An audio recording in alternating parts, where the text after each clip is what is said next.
Hello and welcome to my final presentation for the course Intercultural Business Communication.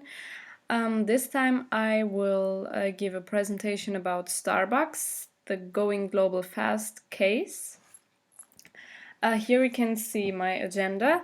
So I will first give some company information, so only about Starbucks in general. Then I will give a short summary of the case. I will continue with the controllable and uncontrollable elements encountered in entering global markets. I will also show the major sources of risk facing Starbucks and potential solutions. I will cover the overall corporate strategy of Starbucks and its 5-year plan for strong global growth. And then I have the issue with how Starbucks might improve its profitability in Japan, and lastly I have my conclusion and references. So to start with some company information, Starbucks was founded in 1971 by Gordon Bowker, Jerry Baldwin and Seth Siegel, and it was acquired in 1987 by Howard Schultz, who is now the executive chairman of Starbucks. Starbucks offers some of the world's finest fresh roasted bean coffees and also handcrafted beverages, premium teas, fine pastries and fresh food, as well as merchandise. So there are more than 27,000 stores in over 70 countries with more than 250,000 employees. And the net revenues in 2017 of Starbucks accounted to $22.4 billion. And the main mission of the company is to inspire and nurture the human spirit. To give you a short summary of the Starbucks Going Global Fast case, it mainly deals with the development of Starbucks and its global expansion. And it shows that Starbucks went through ups and downs in the past, but still grew very fast. And there's one problem, that the home market so the US, it is quickly becoming saturated, which caused a lot of challenges for the company. Apart from that, there are more than 7,000 stores abroad, but this poses huge risks for the company as well, which I will cover later on. Then we have the rising competition in the market. So the case shows that Starbucks has to develop new innovative solutions because of this heavy competition. Then we also have the strategic partnerships and aggressive competitive strategies of Starbucks, which will also be shown in more detail. And there is also some criticism on conditions for the employees of Starbucks and some dissatisfaction of the employees. And we also have the cultural challenges. So the case took Japan as an example, which is Starbucks' largest international market with tough competition. But I will also deal with this topic later on. So to start with the controllable and uncontrollable elements encountered in entering global markets. If we have a look on the controllable elements first, there is the adaptation of store designs to local culture and customers' needs. So Starbucks is able to open a store in 16 weeks or even less. And they always try to adapt their store design to the local customer needs and the cultures, so they can handle this pretty well. Then the company gives an impression, or the store gives an impression of a modern, cool and hip store, especially for young people, which is of course very attractive to them and is beneficial for the company in general. Then we have also the choice of locations. So Starbucks is ready to pay more than the competitors to rent the best place in a city. So they can easily control the location. Yeah, they can also identify popular trends and customer needs to offer new solutions and again, better store designs or more offers and widen their product range. If we now have a look on the uncontrollable elements, there is the happiness and the motivation of its employees.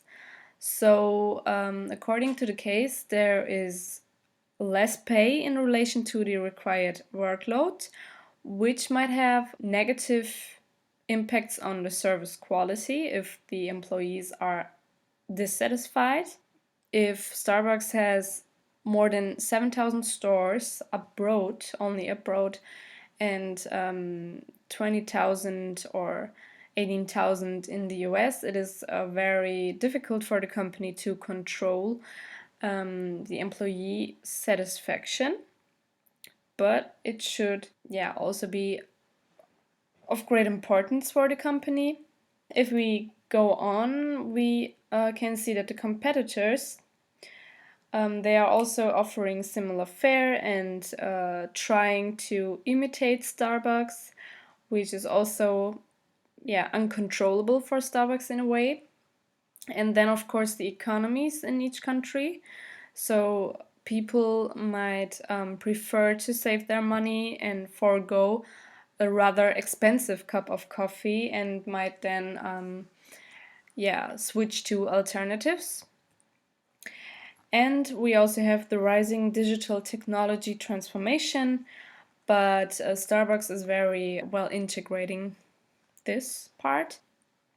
And now, if we have a look on the major sources of risk facing Starbucks and some potential solutions. Firstly, the home market is quickly becoming saturated, as I already mentioned in the beginning. So there is the need of innovative solutions to avoid a decrease in profits. So it gets harder to grow for the company. So a solution might be that since it is mostly operating in the big cities, especially in the US, it might research more and look for more potential smaller cities that might also be profitable for the company. So, for example, they could conduct surveys if the population of the smaller city is interested in Starbucks in, yeah, a different store or something, and they may make a competitor analysis, etc., to, yeah, just have the security that they would have a chance to profit from such cities as well. Then we have a hostile reception from activists and future customers, mostly 20 to 40 aged groups. So there were also in the past protesters that already trashed the stores of Starbucks in 1999, which were mainly annoyed by the power of the company. They felt uncomfortable in, as they describe it, arrogant or expensive place. So Starbucks could think of specific attractive solutions or other offers for this group, such as highlighting its CSR activities, its corporate social responsibility.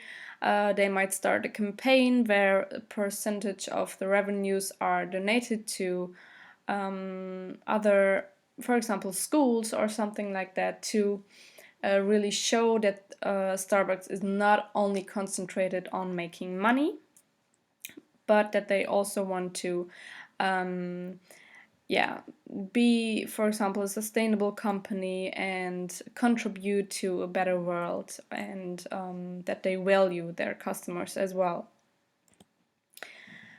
Then, during the search in a company, of course, the consumer spending decreases and people would tend to abandon buying a coffee or let's say other products, teas or something at Starbucks due to its higher prices.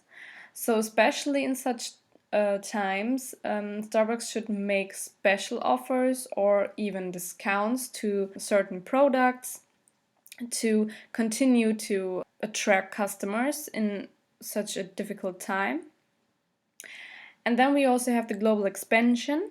So less money on each store is gained due to operations with the local partners.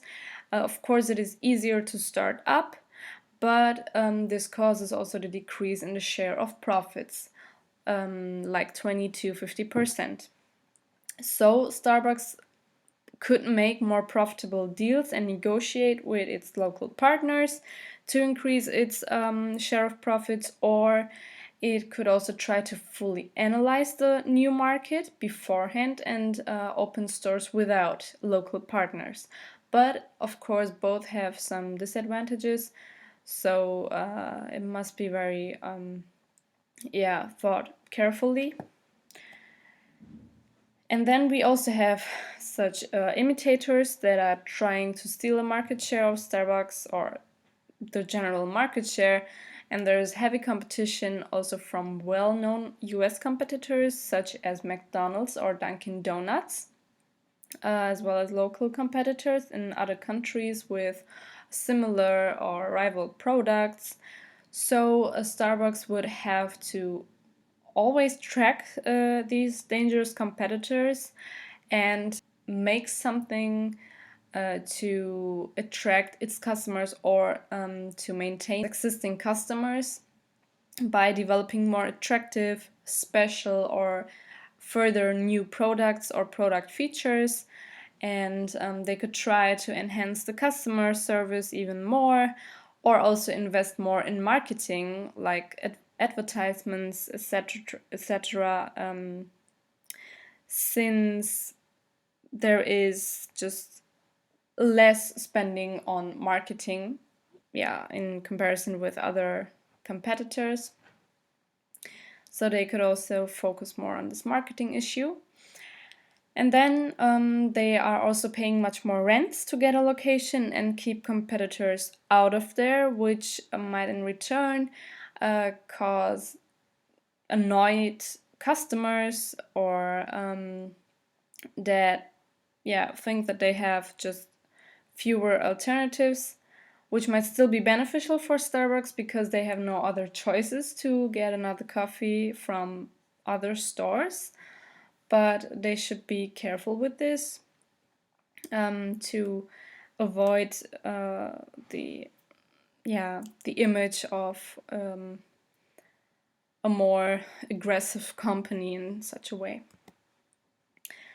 And then if the growth in the US will decrease, Starbucks would be more dependent on the overseas growth, and thereby it has to pay attention to its rent expenses, of course, and the consumers' reactions to this tactic, and develop more strategies to become more successful globally.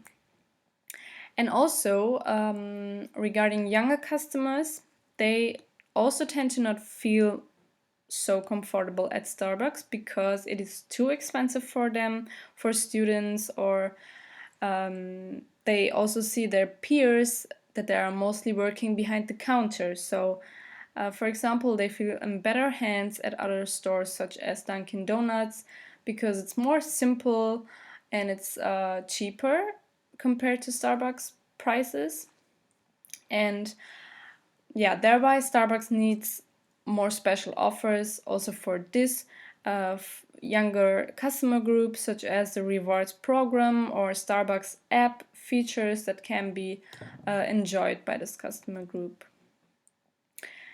And then it is difficult to say, but it might be not a special place for employees anymore because of the wages that do not correlate with the workload it requires. So there is staff complaining about this, and In the past, in the 1990s, Starbucks had the lowest employee turnover rate compared to other restaurants because of they had health insurance, stock options to part-time workers, but this might be not enough anymore. Yeah, the business model requires more low-wage workers, and in the case, it also says that the more people who are hired as Starbucks expands, the less they are apt to feel connected to the original mission of high service, which would be the creation of a family spirit. So, some solutions would be that Starbucks might increase somewhat the wages because employees are one of the most important elements of a company, and it would also enhance the company image if they really show that they are caring about their employees and they want to offer good options and higher wages. And they could also give some seminars or offer activities to new employees to really attract good employees for the future of the company. And then if we have a look on the overall corporate strategy of the company, so most of the stores are company owned according to the case, so there are no franchisees. Then they save huge amounts of marketing costs, as I just mentioned, because they spend only $30 million annually on advertising, which is very less to, for example, other companies that are in the size of Starbucks, which spend $300 million per year on advertising. So the company relies more on word of mouth. And yeah, this is a good strategy to save money, but they might also attract more customers with more marketing, especially in the new markets. In addition, we have the aggressive competitive strategy. So Starbucks strives for the best places to open new stores. They are willing to pay much more rents than competitors to get the place, as mentioned before. But of course, it is a smart strategy to really open a store at the best place of the great city. But with this, Starbucks makes itself unpopular for competitors. But more importantly, it also might make itself unpopular for customers who are aware of that and who then say, okay, if they pay much more for rents, then of course they have higher prices than it normally should be. So they would then prefer probably other alternatives and other coffees. Then we have the case that Starbucks also concentrates on the sales of food and other non-coffee items as well. But in the past, it showed that the growth of this is less than expected, maybe due to the fact that it's again too expensive for the customers because there are numerous alternatives where they can get other non-coffee items or food at other bakeries. And yeah, so this is also a difficult part of Starbucks where they should maybe offer more or less expensive food items or other non-coffee items. Then Starbucks also showed that it takes care of new innovative solutions. Like, for example, they installed automatic espresso machines to speed up their service in almost 800 locations.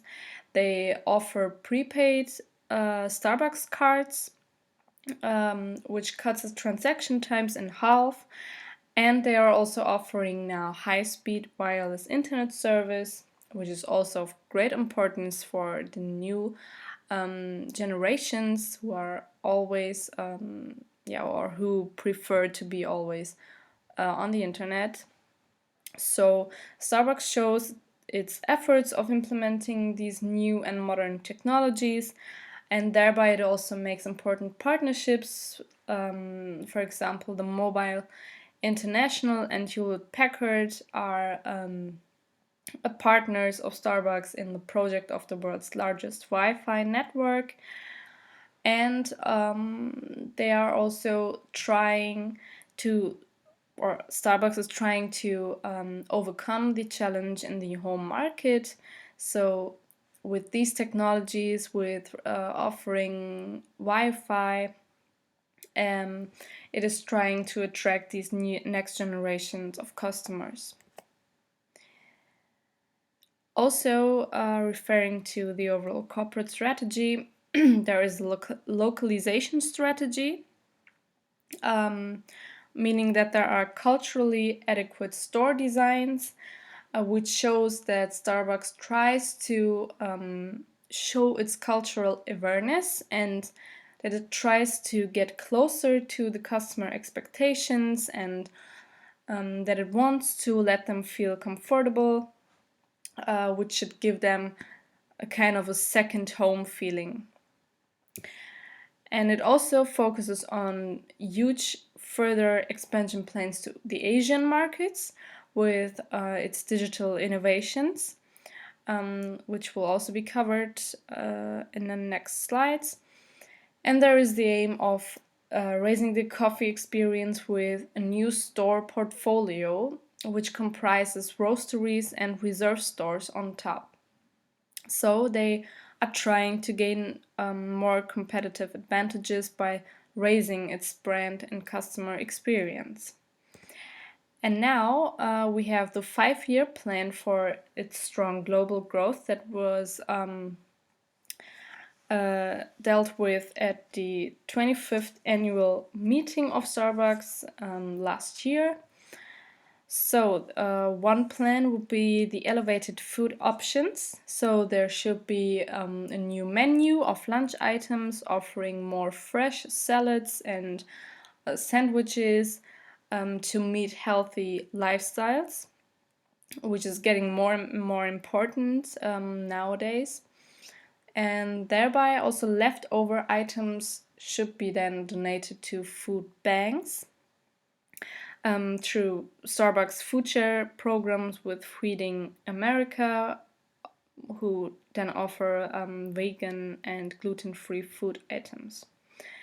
And also we have the development of the digital flywheel globally.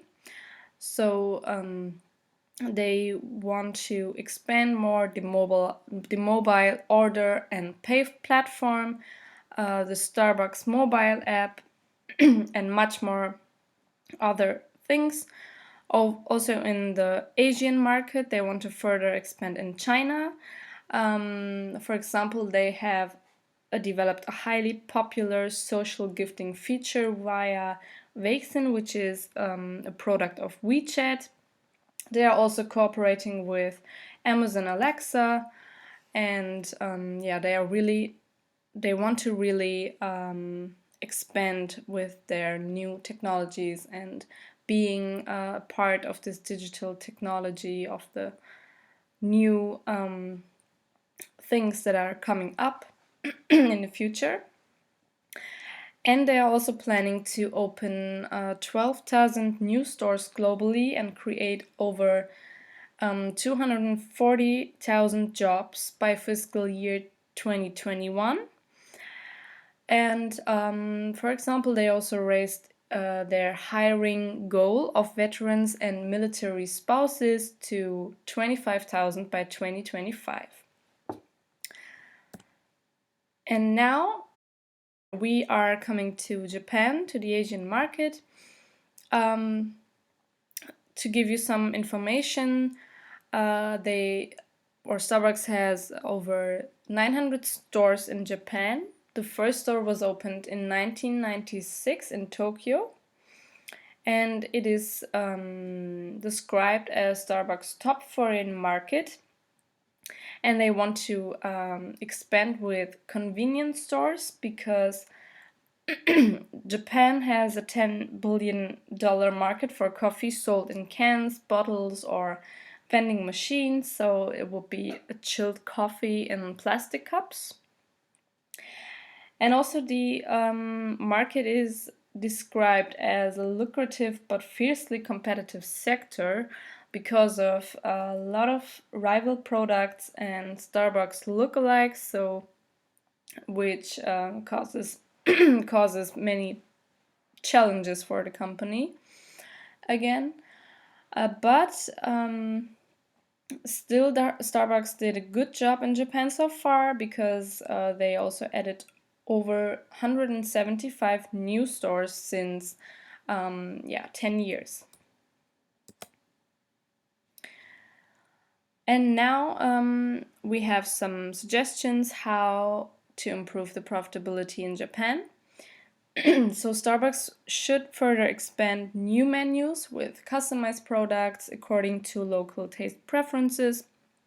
So thereby they could again conduct some customer surveys to get to know their special requests or also some ideas that they might integrate into their new menus and their products.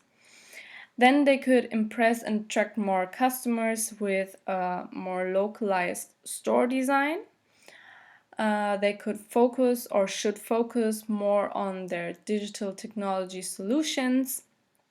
For example, by adding more features to the mobile Starbucks application, they could extend their rewards program or enhance their mobile pay and order platform, and they could also develop further strategies that would offer customers relief, such as providing free Wi-Fi, or think of more things that would contribute to the wealth of its customers. And now we come to the conclusion. So we could see that the fast global expansion pushed Starbucks' growth extensively, although there were various obstacles and risks that the company had or still has to face, such as the cultural challenges or the aggressive competition in the market. However, Starbucks was really good at dealing with these problems. But it should also pay attention to the next generation of customers. It is aware that the younger people who have less money cannot make it to go there and buy a daily coffee at Starbucks. But they are also trying to attract them with these new technologies, with offering free Wi-Fi, and they are pretty well doing well regarding these new innovative solutions. Then Starbucks focuses on broadening its store and product portfolio to gain more competitive advantage and enhance the overall brand experience. And lastly, it applies diverse strategies to maintain its strong position in the market. And these are my references. Thank you for your attention. Thank you for listening, and see you soon. Goodbye.